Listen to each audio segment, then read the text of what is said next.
He barely brushed against the motorcycle's handlebar, just a whisper of contact from an old man's sleeve. Yet in seconds, he was sprawled across the pavement, his weathered face marked by the sting of a stranger's palm. The small-town crowd watched in silence. No one moved to help. No one spoke up. But they didn't know who he really was. They couldn't see the small phone he pulled from his pocket, or the single contact he called. Within 30 minutes, a military helicopter would descend on Main Street, and everything would change. Which city of the world are you watching from today? If this story of hidden courage resonates with you, please consider subscribing to honor those whose sacrifices remain unseen. Harlan Thackeray didn't want much from Milridge. Just a quiet corner to finish his days, a schedule regular enough to set clocks by, and the precious gift of anonymity. At 84, his 6-foot frame had weathered to a gaunt silhouette that still maintained military posture despite the carved hickory cane that accompanied his daily rounds. The morning unfolded like all others, methodical, measured, invisible. Milridge Pharmacy first, where Beatrice Palmer slid his prescriptions across the counter without looking up from her computer. "There's a $5 copay increase," she said flatly. "Not a problem," Harlan replied, voice gravelly but warm, placing exact change on the counter. Beatrice's fingers swept the coins away without acknowledgement.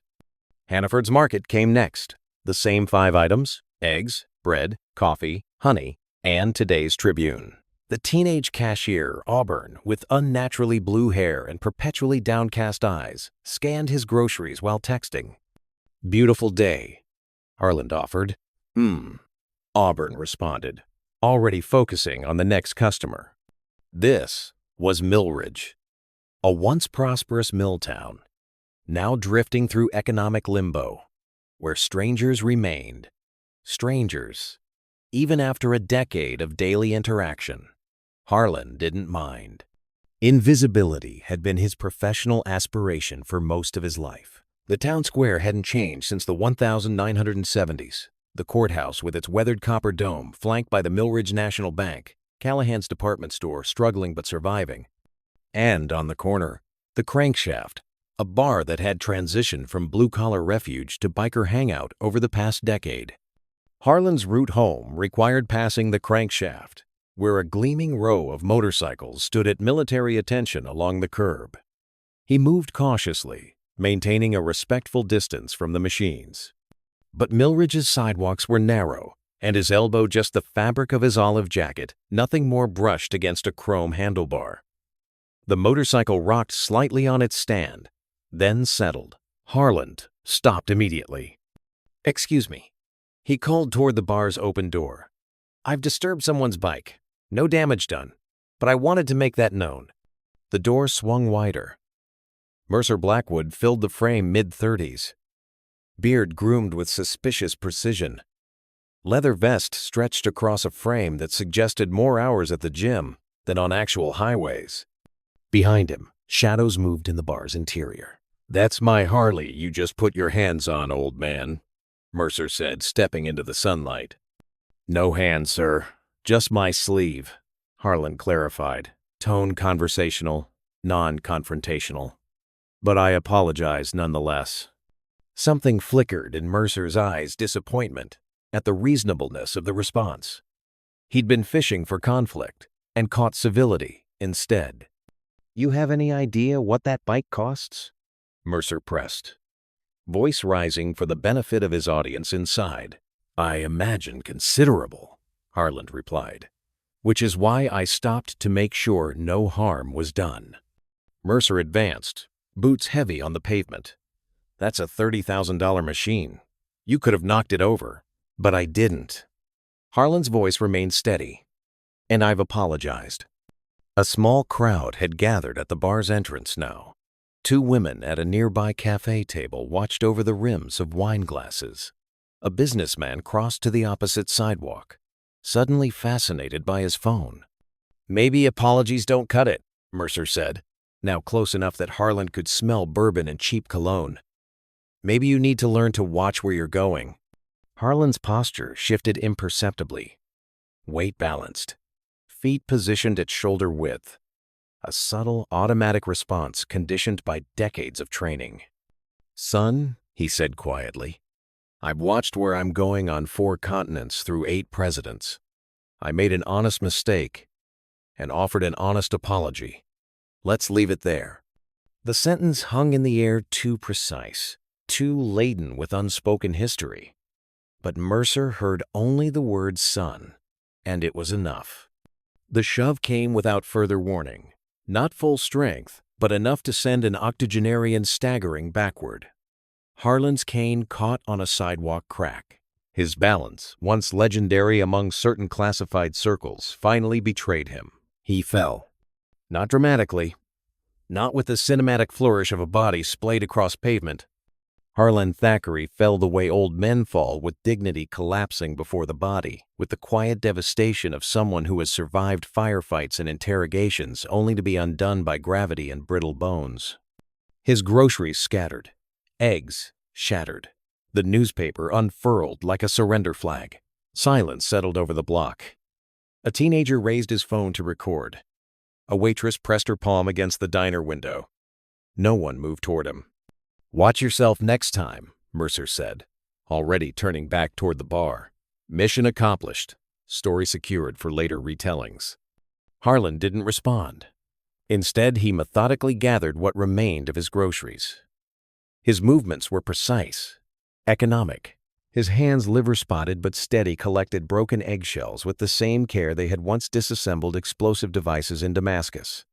When he finished, Harlan eased himself onto a nearby bench, arranging his damaged groceries beside him. His expression betrayed nothing, no anger, no humiliation, no pain.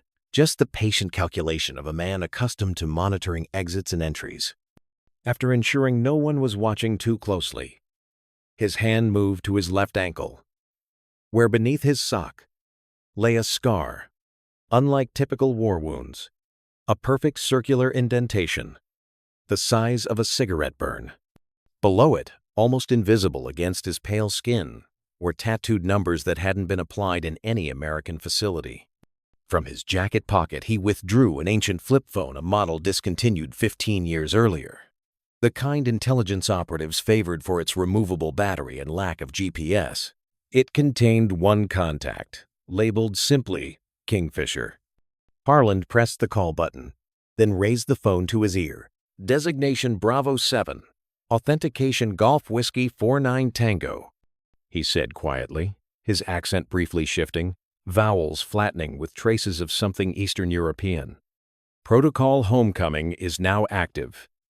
I repeat, Homecoming is active."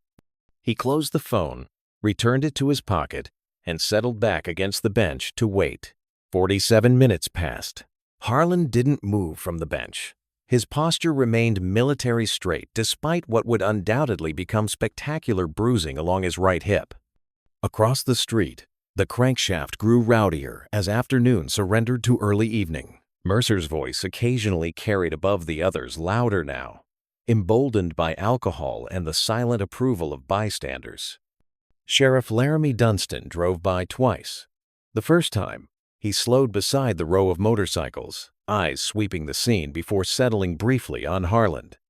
Something unspoken passed between them, recognition perhaps, or old history. Then he accelerated away, radio crackling. The second time, Dunstan wasn't alone. A deputy accompanied him, and both officers stared openly at Harlan before continuing their patrol. The interaction felt loaded with significance, like actors performing a scene they'd rehearsed but never expected to execute.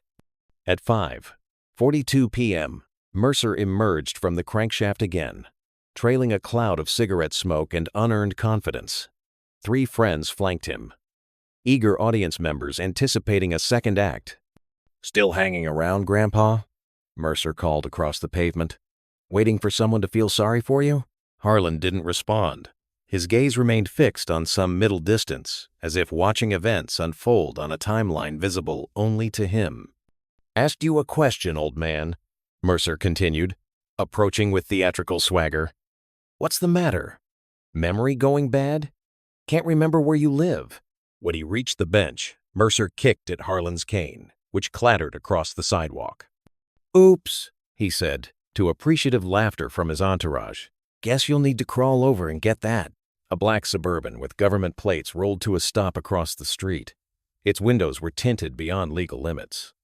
No one exited the vehicle, but its presence registered across the scene like a bass note, too low to hear, but impossible not to feel. Harlan finally shifted his gaze to meet Mercer's. "Son," he said quietly, not in his previous apologetic tone but with quiet authority, "you've made your point. Now I suggest you return to your friends before things get complicated." The accent shift was subtle but unmistakable. His vowels compressed, consonants hardened. Not quite Russian, but adjacent to it. Baltic, perhaps, or Estonian. Mercer blinked, momentarily disoriented by the transformation. This wasn't the same old man from earlier. The voice had changed, the posture had shifted, and the eyes, pale blue, almost colorless now, assessed him with clinical precision. "What did you say to me?" Mercer managed, but uncertainty had crept into his bravado. "I said," Harlan repeated, each word precisely measured, "that you should leave now, while leaving remains an option." A second black Suburban arrived, parking directly behind the first. The waitress at the diner received a phone call that made her turn and stare at Harlan with sudden, shocked recognition. Somewhere overhead, the atmospheric pressure changed. A rhythmic thumping, distant at first, then rapidly intensifying, washed over the street. Helicopter rotors, approaching fast. "What the hell is that?" one of Mercer's friends asked, head tilted skyward. Harlan didn't look up. He knew exactly what it was. "That," he said with the faintest trace of resignation, "is the bureaucracy of violence arriving."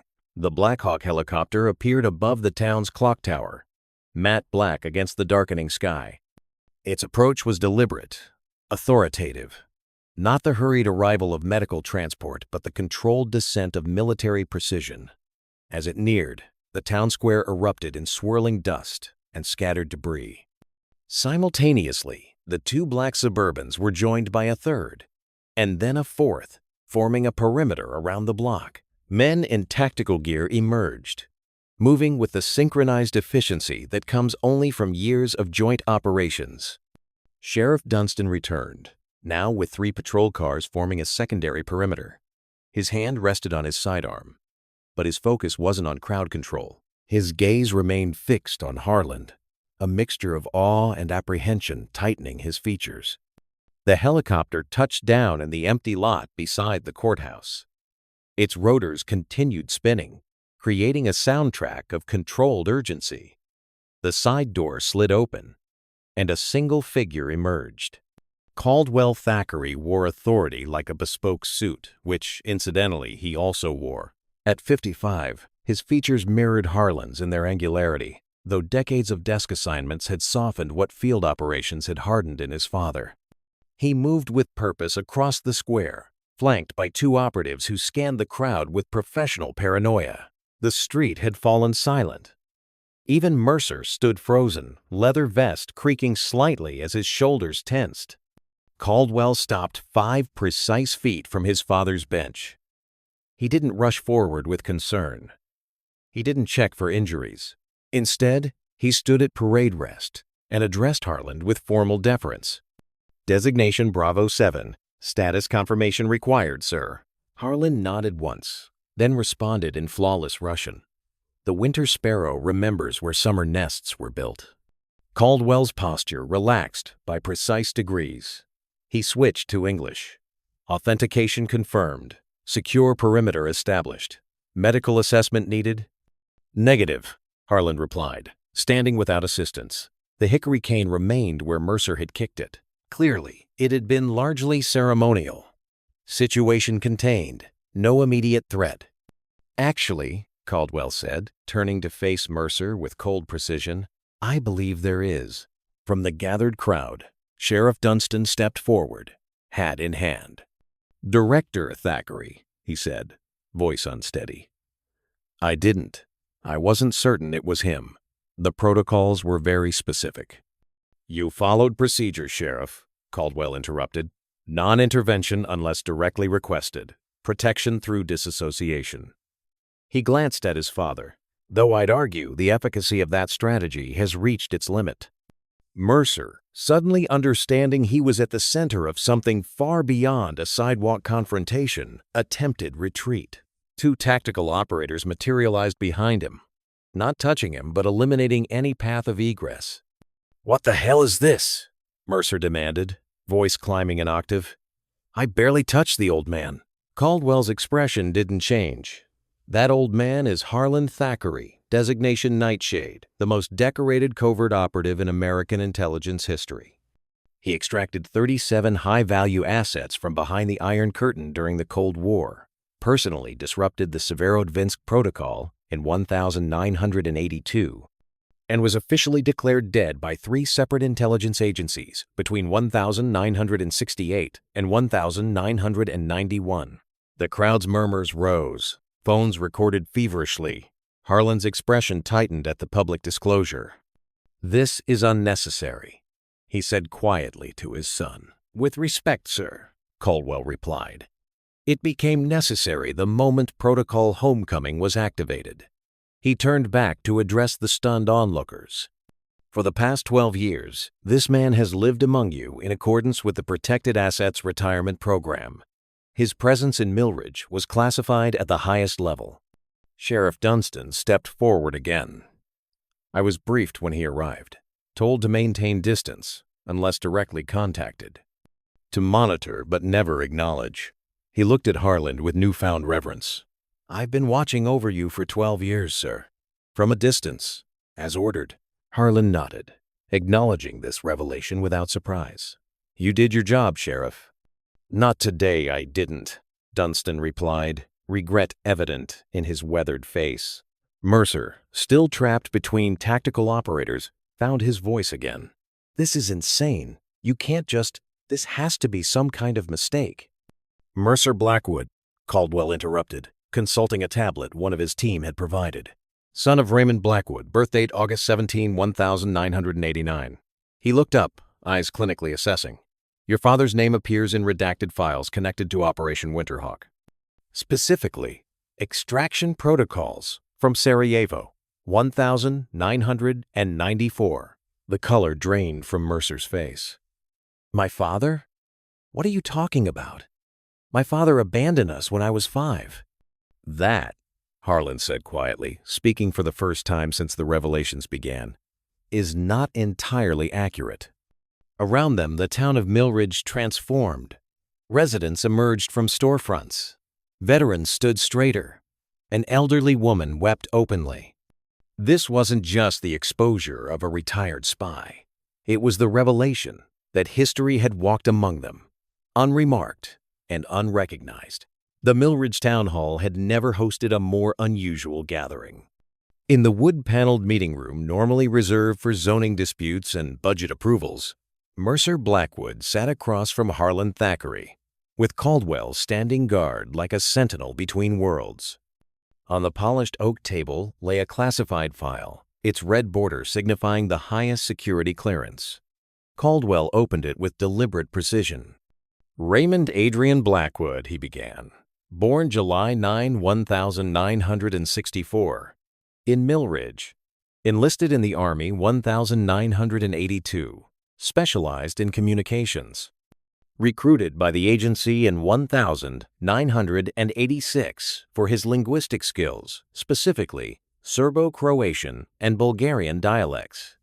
Mercer stared at the file, hands gripping the armrests of his chair. "That's impossible. My father was a truck driver. He left when I was 5. Never sent a birthday card. Never paid child support." "Your father," Harlan said gently, "was many things, but he didn't abandon you, Mercer, not in the way you believe." From the file, Caldwell extracted a photograph. A younger Raymond Blackwood, in military dress, standing beside a diplomatic vehicle. "Your father served as a communications specialist in Eastern Europe during the final years of the Soviet collapse. In 1994, he intercepted chatter about a planned assassination of a high-value defector in Sarajevo. Operation Winterhawk," Harlan added. the code name flowing from his lips with practiced familiarity. Without authorization, Raymond used his position to warn the defector, Caldwell continued. When discovered, he was targeted by remnants of state security forces. He needed extraction. Which is where I came in, Harlan said. His voice had softened, the tactical precision replaced by something approaching tenderness. I led the team that brought your father out. Mercer's expression cycled through disbelief, anger, and confusion. If that's true, then why? Why didn't he come home? Why let me and my mother think he'd abandon us? Harlan exchanged a glance with Caldwell, who nodded permission to continue. Because the price of his extraction was his testimony, Harlan explained. Your father had information about surviving networks of Soviet operatives who'd gone dormant rather than defect. His testimony before a closed Senate committee led to the identification of 17 illegals operating on American soil, making him, Caldwell added, a priority target for reprisal. Harlan reached into his own pocket and withdrew a yellowed envelope. Your father knew the risks of testifying. He knew he couldn't return to his life here. So he wrote this and asked me to keep it, in case. With trembling fingers, Mercer accepted the envelope. The handwriting on the front, his name, just his first name, struck him like a physical blow. He recognized it instantly from the few birthday cards he'd received before age 5. He asked me to look after you, Harlan said quietly, from a distance, without revealing my connection or his true circumstances. It was the reason I chose Millridge for retirement. Mercer looked up sharply. You moved here because of me? I made a promise to your father, Harlan replied simply. He saved dozens of lives by coming forward. The least I could do was honor his final request. Mercer stared at the unopened letter, then at Harlan. Is my father still alive? The silence that followed contained its own answer. Raymond died in 2011, Caldwell finally confirmed, peacefully, under a protected identity in Montana. He never stopped asking about you. Mercer's composure finally broke. His shoulders slumped, and tears spilled freely down his face, not for the father he'd hated all these years, but for the father he'd never known. For the narrative of abandonment that had shaped his identity, now revealed as a necessary fiction. All this time, Mercer whispered, I thought he didn't care. I built my whole life around proving I didn't need him. He knew that might happen, Harlan said. It was his greatest regret. Outside the meeting room, Millridge was transforming. News had spread through town about Harlan's true identity. People gathered in the square, sharing stories of interactions with a quiet old man who'd lived among them for years. The pharmacist, Beatrice, remembered how Harlan always requested his prescriptions be filled after local veterans had received theirs. Auburn, the grocery cashier, recalled how he'd quietly paid for a struggling mother's groceries when her card was declined.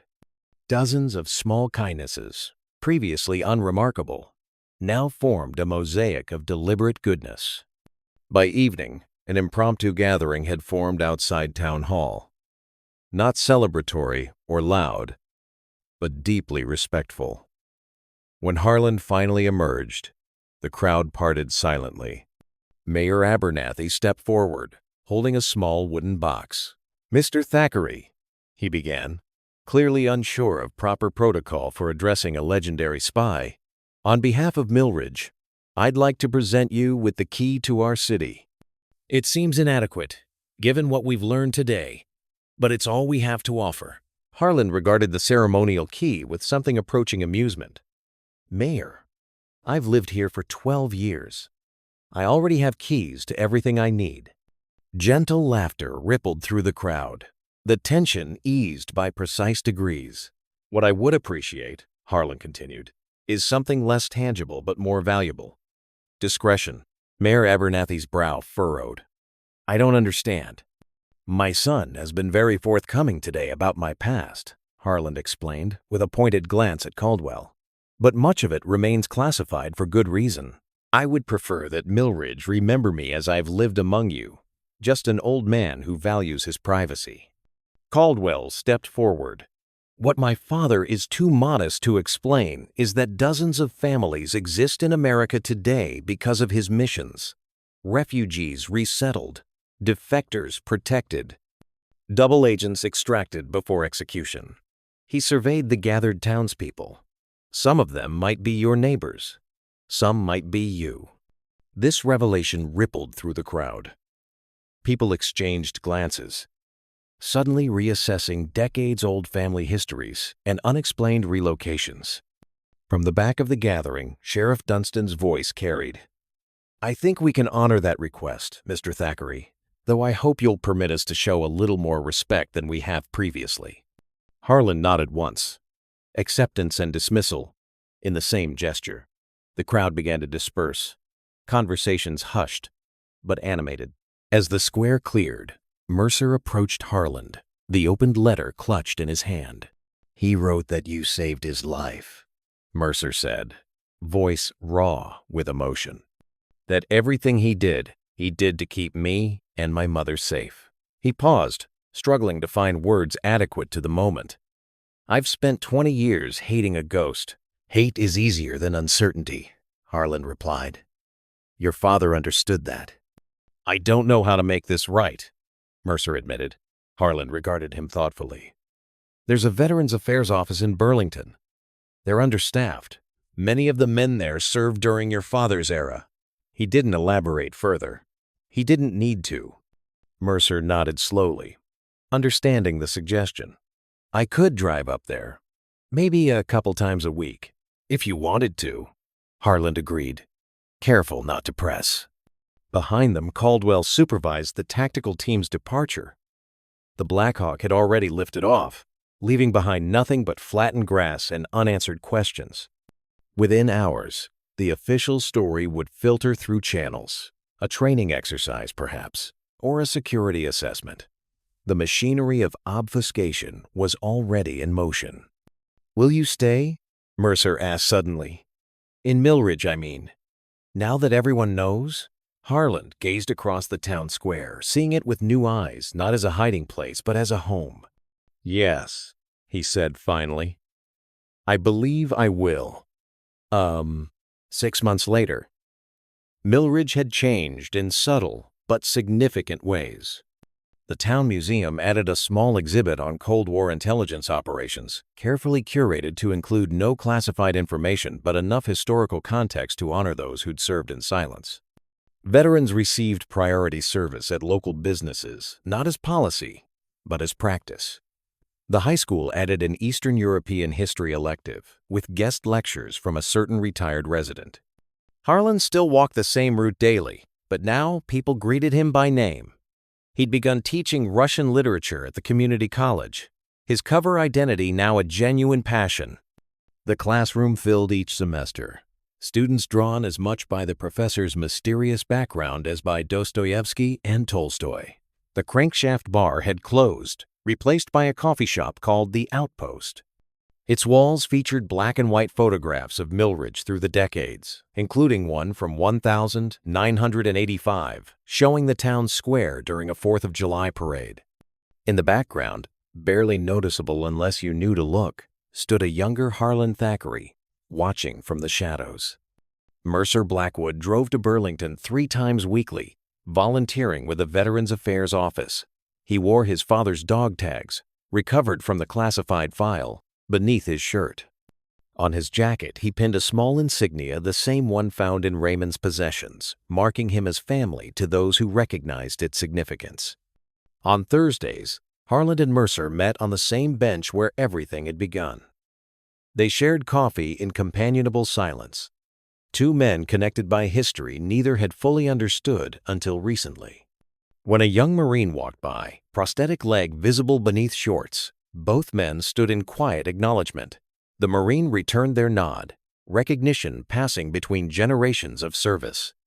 "My father would have been 61 next month," Mercer said, watching the Marine continue down the street. "He would have been proud of you," Harlan replied. "Not of who I was."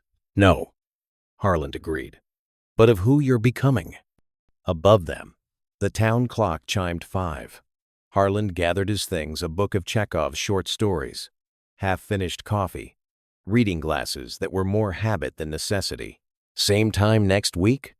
Mercer asked. Harlan nodded. As he walked away, his posture remained military straight, but his pace was unhurried. He no longer needed to be invisible.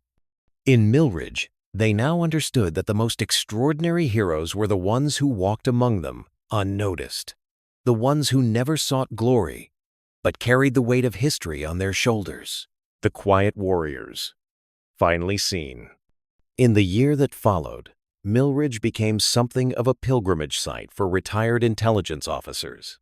They never identified themselves openly, but Harlan recognized them by their careful posture, their measured speech, their habit of sitting with their backs to walls. They came not to meet a legend, but to witness a possibility that after decades in the shadows, a life of meaning could still be built in the light. A small plaque appeared on the bench where Harlan had waited that fateful day. The town council hadn't approved it. No one claimed responsibility for its installation. It bore a simple inscription: "Not all heroes wear uniforms. Some wear anonymity." The national security apparatus had concerns about Harlan's cover being blown, of course. Caldwell fielded calls from anxious superiors for weeks. But eventually the bureaucracy moved on to fresher worries, leaving Harlan to his books and his walks and his quiet Thursday coffees.